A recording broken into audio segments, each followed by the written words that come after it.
Hi, and welcome to what I hope is going to be a really short episode of the Camp Chaos Chronicles. Because what we're going to try to do here is to get DerFrankenkar, my XJS track car, that's been sitting in the shed for almost 3 years, started up.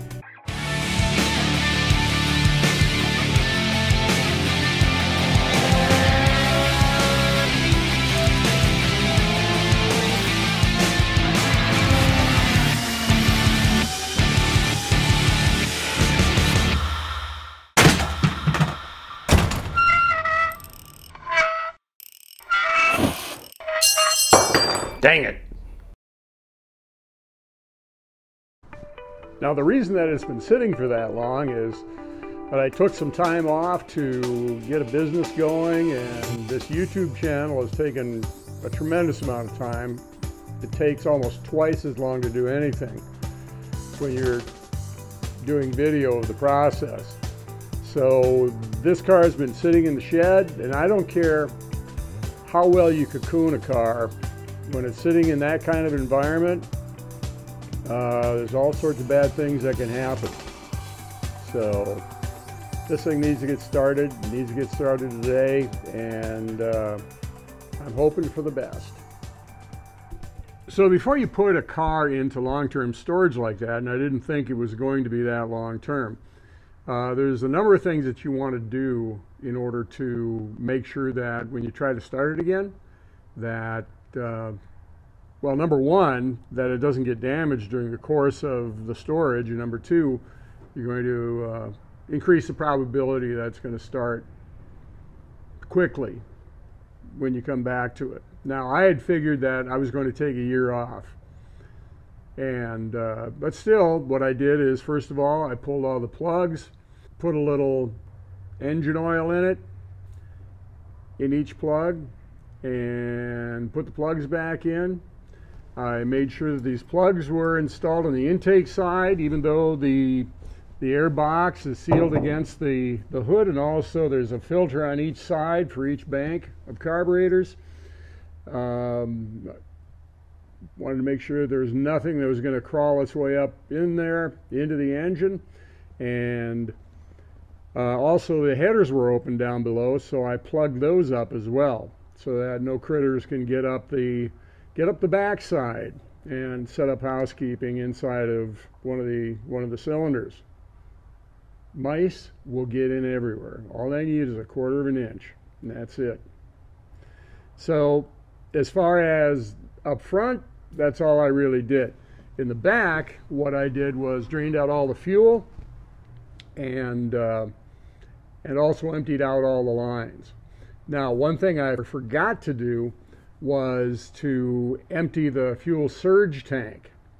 That little tank that the pump number 1 feeds, so that the pump that feeds the engine never runs dry of fuel. I forgot that one. And I drained out that fuel, and you know what? It smelled and looked just as good as the day that I put it in there. It's a mixture of 91 octane pump gas and VP racing fuel.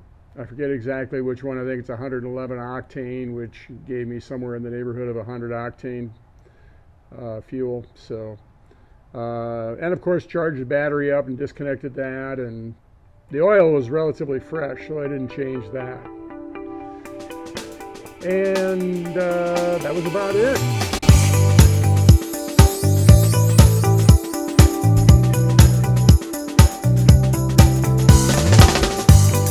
You may have noticed that I use something kind of unusual for fender covers. These are bathroom floor mats, and first of all, they're real soft on the top, so they kind of hang on to your tools, and the bottom is it's almost sticky. It really grips onto the fenders. You know, the old standard type, those stiff plastic ones that have the 2 seams across the top, those are always falling off and scattering your tools and so forth. These things just don't do that, and they don't scratch the fender of your car. And they're not so thick that you can't stick a magnetic tray to them. So I think these are perfect. They're cheap, and I know. Come in a wide variety of colors to go with the finish on your vehicle.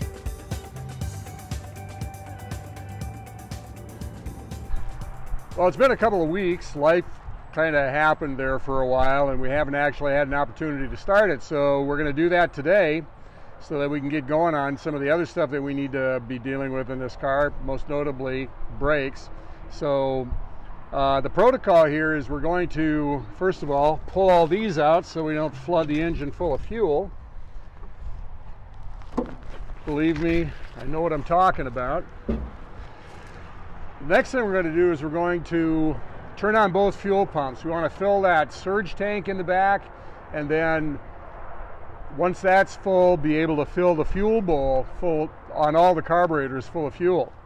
At that point, now since there's no chokes on these, what we'll be doing is giving the accelerators a few pumps and turning on the ignition. And in the back of the car, there's an accumulator that has about 70 psi in it from about 3 years ago, if you can believe that. As soon as I turn that ignition on, it'll start to feed oil back into the system. And as soon as I get the oil pressure to peak on the gauge, then we're going to get it started. So I'm excited. Let's see what happens here. All right, master switch on. Fuel pump 2. Let the surge tank fill to some degree. Fuel pump 1, that's the one that's taking fuel from the surge tank and filling up the carburetors.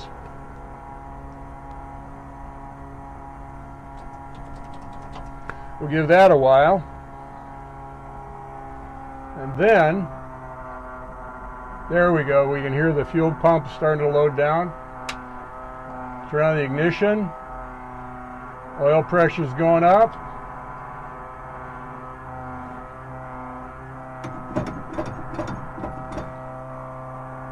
Still going up.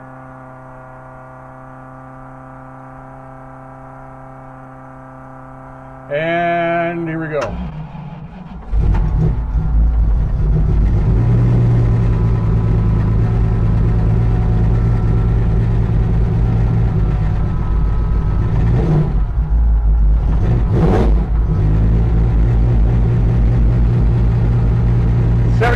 PSI oil pressure, so that's good.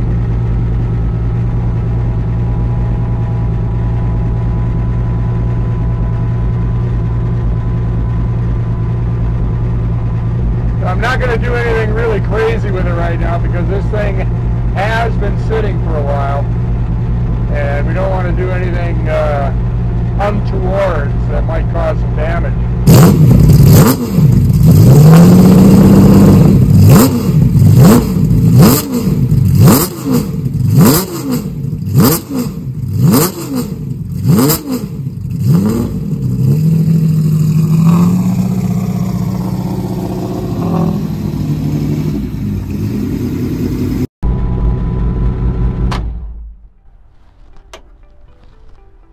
I'm calling that satisfactory.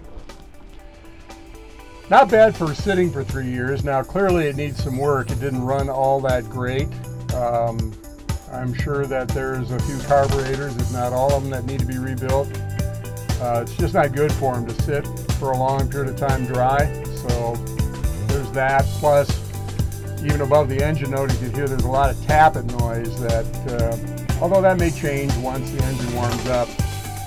We're not at the point right now where we're going to run it for any extended period of time. Want to change the oil and you know, get a few things done on it before we get serious about running it for any length of time. So now we can put it up on the jack stands and get to work on the brakes. Now, if you like these videos, like, subscribe, follow us on Facebook, and maybe leave a comment down below so that we can know we can do better. So we can do what we do better. So we'll see you the next time on the Camp Chaos Chronicles.